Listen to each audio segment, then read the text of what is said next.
उपमुख्यमंत्रीपदी विराजमान झाल्याच्या नंतर सुनेत्रा पवार आता राष्ट्रवादीच्या राष्ट्रीय अध्यक्षही होणार का अशा चर्चा रंगलेल्या आहेत। याच संदर्भात राष्ट्रवादीचे ज्येष्ठ नेते आणि मंत्री छगन भुजबळांनी मोठं वक्तव्य केलं। सुनेत्रा पवार राष्ट्रवादीच्या अध्यक्ष होणार आहेत याबाबत निर्णय झालाय असंही त्यांनी सांगितलं।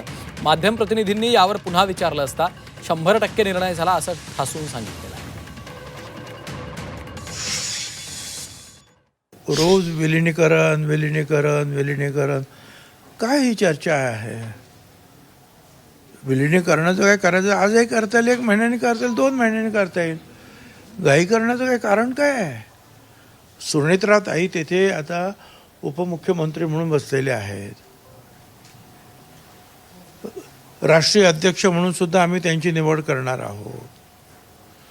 त्याच्यानंतर त्या पक्षाचे जे काही प्रमुख लोक आहेत किंवा ज्यांना वाटतात त्या सगळ्या लोकांना कमिटीला बसून बोलवतील, काय करावं चर्चा होईल। शेवटी एवढे मोठे निर्णय जे आहे हे दोन्ही बाजूच्या लोकांनी चर्चा करूनच होईल ना। त्यांना राष्ट्रीय अध्यक्ष करण्याचा निर्णय ठरला आहे का? 100%। आता ते ठरलाय का वगैरे ते काय विचारू? मी सांगितलं 100% संपला विषय। तर विलिनीकरणाच्या चर्चांवरून आता दोन्ही राष्ट्रवादीच्या नेत्यांमध्ये जुंपली आहे। रोज विलिनीकरणाची चर्चा कशासाठी, विलिनीकरणाची घाई का असा सवाल मंत्री छगन भुजबळांनी उपस्थित केला। दरम्यान या चर्चांमध्ये आता राष्ट्रवादी काँग्रेस शरद पवार पक्षानं मोठी भूमिका जाहीर केली आहे। या चर्चेत आता कुठलीही प्रतिक्रिया देणार नसल्याचं शशिकांत शिंदेंनी म्हटलं।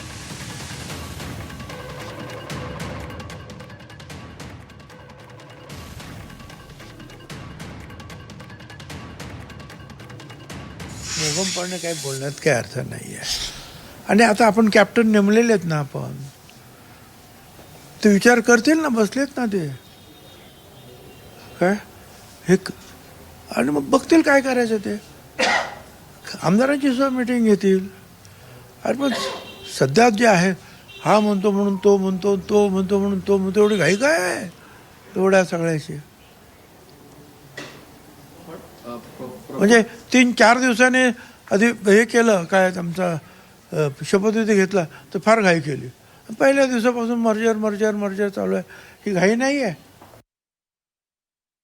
पक्षाकडून आता कुठले मी स्पष्ट सांगतो, विलिनीकरणाच्या बाबतीमध्ये आमच्या पक्षाकडून आता कुठल्याही प्रकारचा नो कमेंट। तर दररोज विलिनीकरणाची चर्चा कशासाठी असा सवाल भुजबळांनी उपस्थित केलेला आहे। घाई करण्याची गरज काय असंही त्यांनी म्हटलेलं आहे।